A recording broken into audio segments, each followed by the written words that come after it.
गुबुन रायजोनि D.El.Ed B.ED certificate लानानै फोरोंगिरि मावग्राफोरनि थाखाय गेदेर खौरां। फोरोंगिरिफोरनि थाखाय गेदेर खौरां।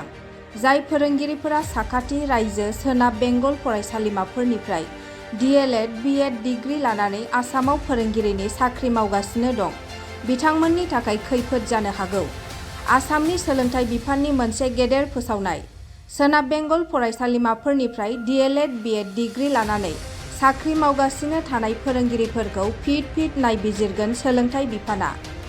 साख्रि खोमानांनो हागौ बेबादि फोरोंगिरिफोरा जोबथेसालिसिमबो थांनो गोनां जानो हागौ। गुबुन हादोरसानि नंखाय D.El.Ed B.ED डिग्री लानानै फोरोंगिरि साख्रि मावगासिनो थानाय फोरोंगिरिफोरा